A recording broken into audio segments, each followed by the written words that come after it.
La dissertation est l'un des exercices proposés à l'épreuve écrite du bac français de première générale. Elle porte sur une des œuvres au programme dans la perspective du parcours associé. Il s'agit le plus souvent d'une question sur l'œuvre. Par exemple, en quoi Colette, dans Sido et les vrilles de la vigne, célèbre-t-elle le plaisir? Parfois, le sujet prend la forme d'une citation exprimant un point de vue sur l'œuvre qu'il te faudra discuter. Pour réussir cet exercice du bac, tu dois respecter 3 étapes. 1. Analyser le sujet. 2. Bâtir un plan.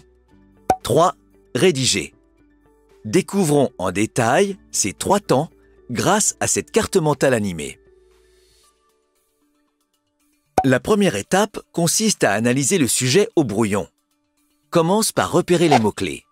Il y en a 2 ici, célébrer et plaisir. Reformule ensuite le sujet dans un langage courant. Enfin, cherche ce qui fait problème ou mérite discussion dans la question. C'est ce qu'on appelle la problématique. Dans notre exemple, on peut se demander si la célébration du plaisir, très présente dans les 2 œuvres, ne masque pas une dimension plus profonde. Tu peux ensuite passer à la 2e étape, qui consiste à bâtir un plan au brouillon. Choisis le type de plan adapté au sujet. S'il faut discuter une thèse, comme dans l'exemple, opte pour un plan dialectique. Si tu dois développer une thèse sous différents angles, bâtis un plan thématique. Il faut ensuite détailler ce plan. Pour chaque partie, trouve des arguments et des exemples précis, en t'appuyant sur l'œuvre étudiée en premier lieu, ainsi que sur les textes du parcours et sur tes lectures personnelles. Enfin, rédige ta dissertation.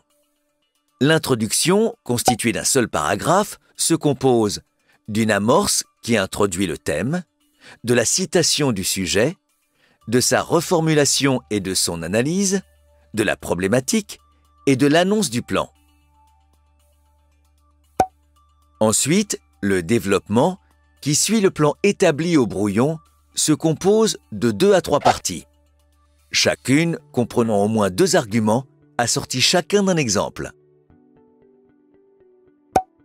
Pour finir, la conclusion répond à la question posée de manière synthétique. La construction de la carte mentale est terminée. Tu peux la télécharger sur anabac.com. Bonne révision!